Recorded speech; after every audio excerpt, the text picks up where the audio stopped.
He may use 10 words where one would suffice, and they may often obscure as much as they reveal. But on this matter, he was as clear as day. I do not doubt for one moment that he saw what he claims. Nor how difficult it must have been to speak about them. The 8th umbral calamity and your death aren't exactly topics for idle conversation. As much as I might want to go home, I don't want to go home to that.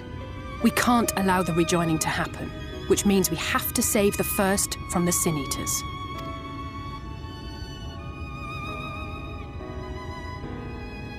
That great wall of white is a remnant of the flood.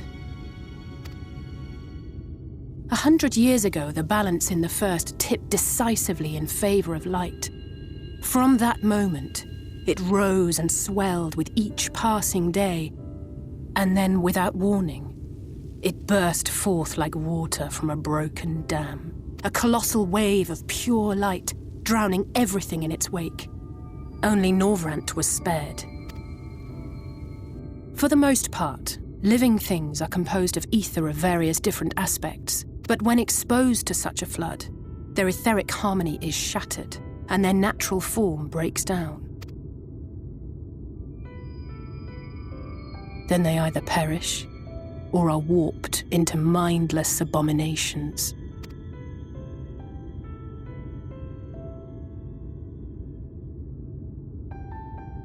Yes, that's how the Sin Eaters came to be.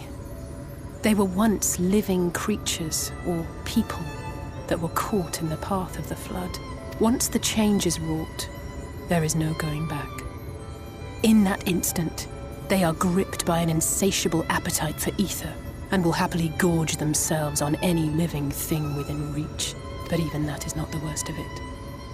The stronger Sin Eaters can plant light in us, like seeds in soil, corrupting our ether and triggering the birth of new monstrosities. They are creatures of base instinct that exist only to feed and to multiply. They feel no pity, know no remorse, and are utterly deaf to reason, which is why they must be destroyed. Every last one of them. The infirmary is full of the Sin Eaters' victims, left here to spend their final hours waiting for the change to overtake them.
Look, over there, where the wall is broken. Do you see what lies beyond? That's what the land became after the light flooded in.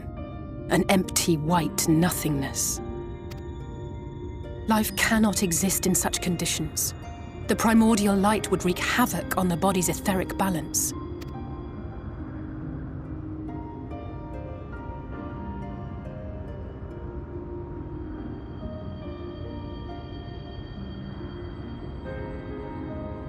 That nectarine you bought, it's Halric's favorite fruit.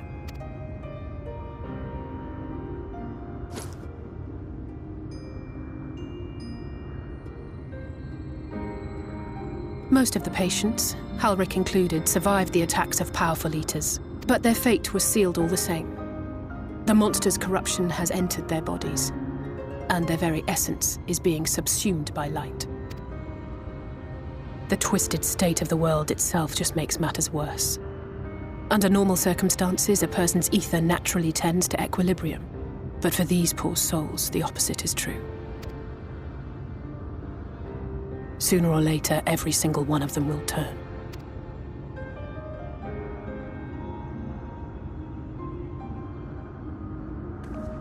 Tesleen and the patients, they all know this. They know what has to be done before the change goes too far, before the eater within takes over. The preferred method is mixing poison into their favorite food. In my time here, I've borne witness to a lot of last meals.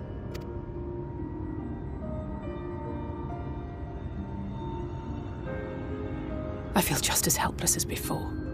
No matter how hard I fight, it's never enough.